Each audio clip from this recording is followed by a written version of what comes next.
Hi guys, Marcus here and welcome to Chinese Entertainment Update October 1st, 2020. I release episodes every Tuesday, Thursday, and Sunday, and this is episode 289. Now because I use Chinese names quite a bit on my show, if you want the English spelling of them, click CC for English subs. I create them myself. In this episode, Love and Destiny's latest recognition, and Angelababy's handling of negative criticism. But first, here's You Are My Glory. You Are My Glory is an upcoming modern drama starring Dilraba and Yang Yang, and they recently held their booting ceremony. Here's Yang Yang right before they unveiled their cameras, and Dilraba posing with her red envelope. It's not often that productions hold their booting ceremony after they start filming, but in this case, production has already done some principal photography in the Dunhuang Desert. I covered that a couple of episodes ago, and here's a picture of Dilraba and guest star Sarah Zhao. Here's Sarah Zhao in costume with a couple of camels in the background. Production released their first character posters already, a good sign that they will keep fans updated as filming progresses. And they also released this group picture and introduced the cast members in age order. This is an effort to nip top billing arguments in the bud. We saw for the drama Immortality starring Arthur Chen and Liu Luo that they introduced the characters in no particular order. Also an effort to nip top billing arguments in the bud. Anyway, in age order, oldest to youngest, the cast members are Pan Yueming, Hu Ke, Wang Yanling, Yang Yang, Dilraba, and Zheng Huizi. So hopefully, like I said, production will be forthcoming with the production stills, and I will continue to update on the drama. And moving on, another drama that's recently started filming is City of Streamer. City of Streamer is an upcoming Warlord-era drama starring Jing Tian and Timmy Xu, and they held their booting ceremony 2 days ago. Here are the two stars at the event. For those of you wondering, China's warlord era was in the early 20th century between 1916 and 1928.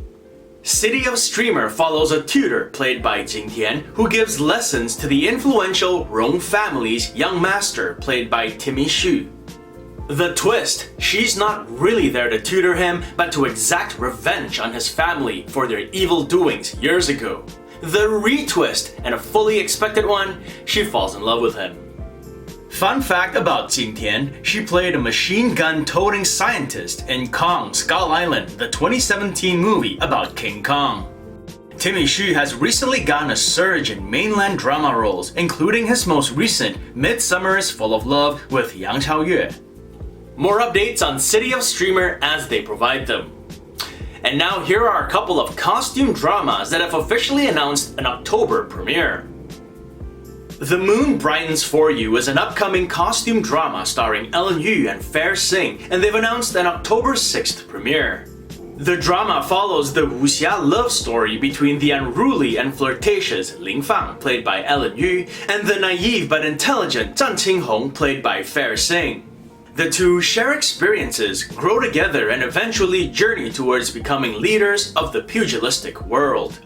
Ellen Yu's most recent drama to air was The Love Lasts Two Minds, in which he starred with Yuki Chen, whereas Fair Sing's was Forget You Remember Love, in which she starred with Garvey Jin. The Moon Brightens For You supporting cast includes Mi and Zhen Fanxing. Zhen Fanxing's probably best known for his supporting role in The Untamed. It's been a good couple of weeks for costume dramas premiering. We've had Renaissance and Legend of Two Sisters in the Chaos, just to name a couple. Hopefully, The Moon Brightens For You will add to your selection headaches. It'll premiere on iQIYI, so there's a good chance it'll be on iq.com with English subs.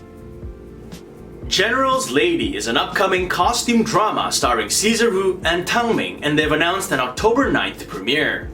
The drama follows the romance between a notorious general played by Caesar Wu and an aristocrat's daughter played by Tang Ming. They get married, but she finds it hard to blend in with his family. That is until she eventually earns their respect by solving many of the army's problems. Caesar Wu debuted on the drama scene in 2018's Meteor Garden reboot. This is only his third ever drama. But even newer to the drama scene is his co-star Tang Ming. This is only her second ever drama. So a couple of rookies really, but that's no slate on them. Everyone begins as a rookie at some point. General's Lady will premiere on Youku. Let's see if they can make it to the top 10 web drama list when it does. I will update again on where to watch with English subs. And before we get to Love and Destiny and Angelababy, a quick word on ExpressVPN. Now, whether I'm at home or traveling, the first thing I do before I surf the net is log on to ExpressVPN and connect to a server. Not only do I use ExpressVPN to protect my data from spies and hackers, I find it especially useful to unblock geo-restricted content like dramas and movies on YouTube, Netflix, and other websites. ExpressVPN is giving away 3 extra months free on a 12-month plan to all viewers of my channel. All you have to do is use the link in the description below, expressvpn.com/MarcusSim. Love and Destiny gets a 2020 International Emmy Awards nomination. Remember Love and Destiny, the fantasy costume drama that came out last year and starred Zhang Zhen and Nini? Well, it's been nominated for Best TV Series at the 2020 International Emmy Awards. Production shared this post on their Weibo page to express what an honor it is for the drama. Love and Destiny is nominated with 3 other TV series from Portugal, Brazil, and Argentina. There are 44 nominees across 11 categories and 20 countries. Love and Destiny is the only one from China. Love and Destiny is a spin-off of the super popular 10 Miles of Peach Blossoms starring Yang Mi and Mark Chow. It tells the love story between the god of war and a young maiden who's seemingly fated to destroy humanity. Zhang Zhen plays Jiu Chen, the god of war, and Nini plays Ling Xi, the young maiden. Congratulations to the Love and Destiny team for their nomination. All winners will be announced at a ceremony produced from New York City on November 23rd. And moving on, Angelababy talks about facing criticism on her acting. So as far as I know, Angelababy has never had any kind words from netizens about her acting, not until recently. Right from her very first drama, I was always, her acting's poor, or she only has one expression throughout the series. I remember her being slated heavily for her performance in 2017's General and I with Wallace Chung. Recently though, Zhang Ziyi, who has a bunch of domestic and international acting awards, said that Angelababy's performance in her recent web drama, Murderous Affair in Horizon Tower, was earnest and natural.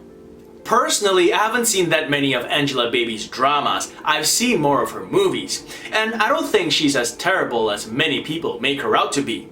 Part of the reason why she gets so much flack, I think, is because she comes from a modeling background, and she continues to do events and get maximum exposure simply for her looks. During a recent interview with celebrity news show Star Talk, the 31-year-old said that the negative criticism made her delete her social media account once. She said she had depressive tendencies and that she'd stare at the ceiling and cry every night. People would give her self-help books and she would just throw them out. Here's the thing.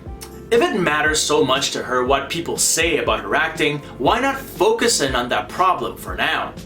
Reject the endorsement gigs, the variety TV shows, the ribbon-cutting events just for the next year or so. Reach out to the more well-known directors and say, look, I want to be known as a serious actor. Please consider me for your next project. And then get some acting coaching and deliver on it. Sure, she'd lose out on some of that fast and easy commercial money, but if recognition and validation matters to her, maybe it's worth it. The road is hers to choose. Of course, the other option is to just keep going as is and develop thick skin. It is needed in the entertainment industry anyway. In the end, she's the one laughing her way to the bank.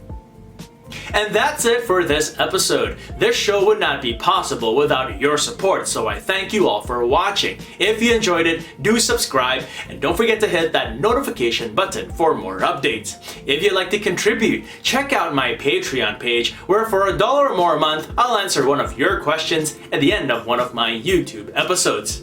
So stay safe, and as always, I wish you clear blue skies, good health, and happiness. Until next time, cheers!